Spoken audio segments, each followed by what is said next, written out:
guys, so we're going to try something here, filming a video on my dash cam, which those come in huge handy. That's one of those things that isn't exciting in a tactical or major preparedness way, but will actually save your ass a lot more than most of the other preparations or gear that preppers get. It's a real world thing. Car accidents and encounters of various kinds happen in your vehicle all the time.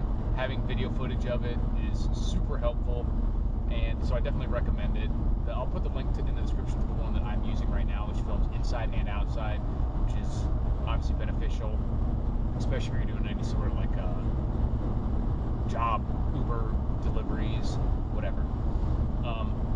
But it probably is slightly, not probably, it's definitely a little lower quality than what my normal video camera would be. So we'll do a test here, and I may not end up even using this video if the quality of the audio or video is too bad. But I just had something on the top of my head from seeing a few different instances come up on Twitter and I think YouTube. And the main idea, the main topic is how people's, this is in everything, but it comes up a lot in preparedness too, simply because there is no like original source for a lot of these terms and concepts. They just kind of have coalesced into what people are using and generally are kind of having the same idea. Like if you said a bug out bag, obviously we're not talking about something that is involving actual insects or a woman's makeup bag or whatever. Like we generally have the same idea, close enough that people don't actually tend to find out exactly what the other person means, and that becomes a problem. There's no actual literal definition of what a bug out bag is, or any of these other terms, the shit the fan scenario, any of these other terms that we use. There is no official definition most of the time. So it's actually still, to me, even kind of jarring or unexpected to figure out, like, oh wait, these people are talking about something completely different, and it'll lead to a lot of like arguments and misunderstandings because people aren't even talking about the same thing. And one of the things that I saw in relation to that was someone was talking about truck guns, like having a gun in your truck. And there's all these arguments on Twitter about that it's either the dumbest idea in the world, it's completely necessary. And then you get to a few comments pop up and you realize some of these people aren't even talking about the same thing.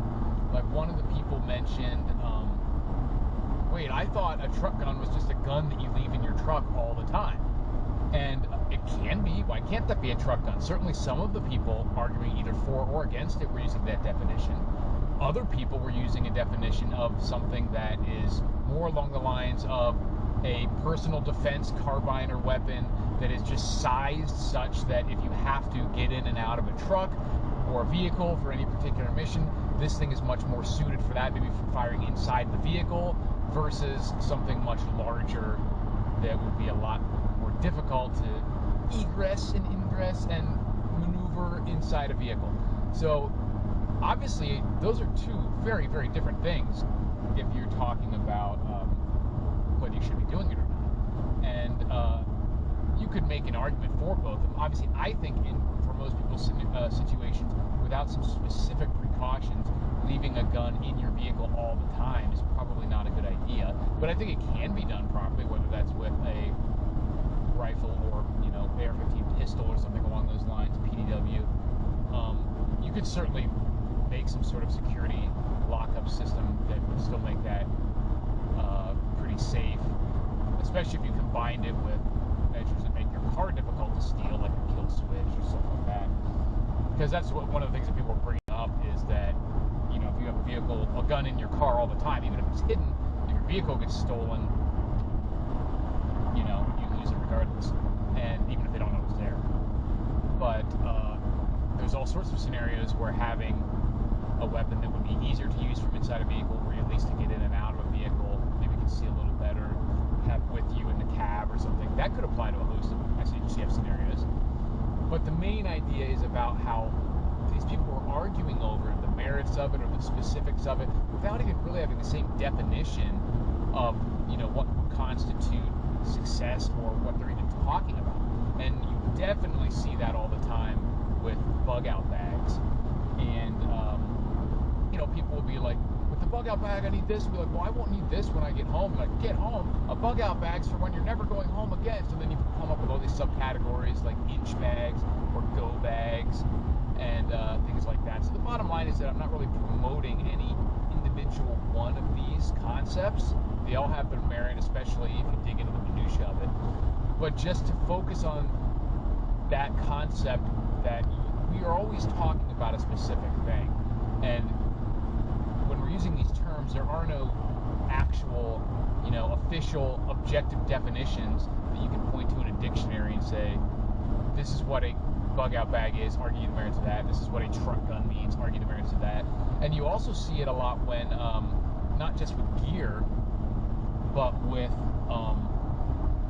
this scenario that you're envisioning. This is a huge one because everyone is like, thinks of one thing being like really, really important, and everyone else is like, what are you talking about? You're never going to even need that, or that's never even going to come up.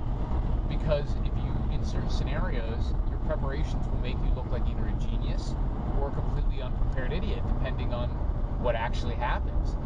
And so that's why I think the most important thing to do is focus on the commonality of preparedness, the things that apply in almost every scenario, but then also really buckle down, look at the things that, talk through in your mind, the, backwards planning, talk through how these things would go, cause and effect, of what actually you think would be playing out and what you're trying to prepare for beyond just the overarching principles of preparedness that apply to everything.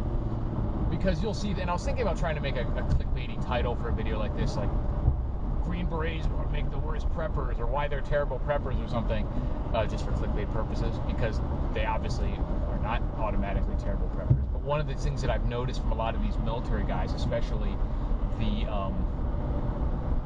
special forces guys, is that, and this applies to military planning of all kinds, but there's a saying about how you're always fighting your last war. So after Vietnam, if someone's like, what is important in war? You would say, wow, we had to deal with all these different types of traps and the things that the Viet Cong were doing, all the situations, the weather, like these were the things that mattered.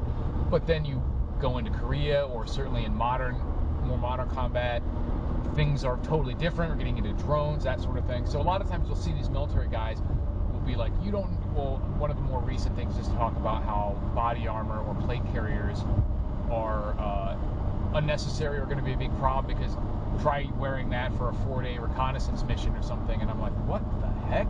Like, when is a normal person, even in a shit the fan scenario, most of them, going to be engaged in that sort of scenario where they're doing like a long range reconnaissance type mission, living out of the gear that you have, carrying it all with you? Like, certainly it's possible, and I don't think there's anything wrong with planning for that, building a kit for that.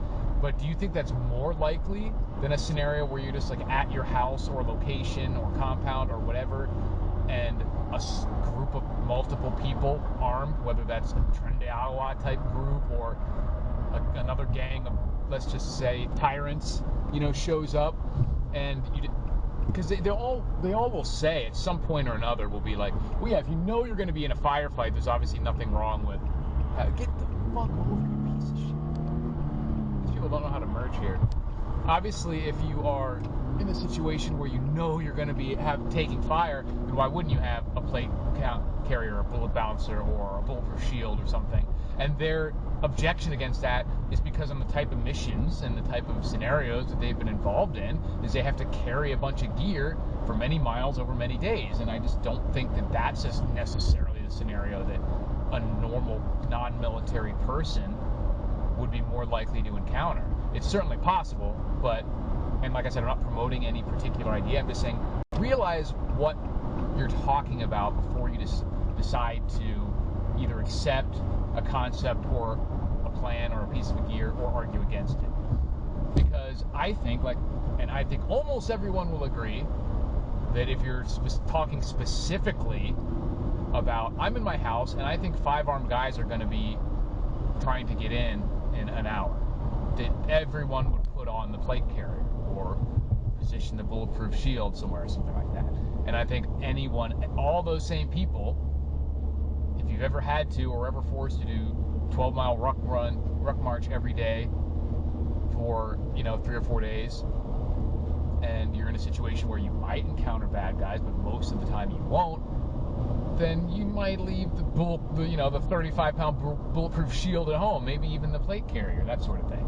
So most of these things have use cases. Most of these things make sense in a given scenario.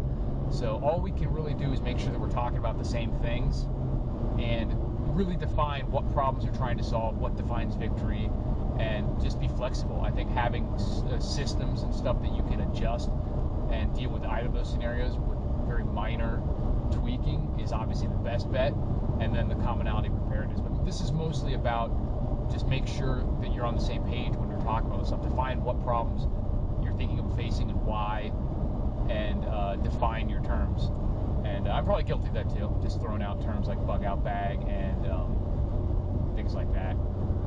So let me know what you guys think, and if this quality of this video is too unbearably bad or not, and I won't do any more in the future without using my real camera. But thanks for watching, guys, and I will talk to you soon. And links to the dash cam, which has saved our butts more than once on various minor things so far, will be in the description. Thanks for watching.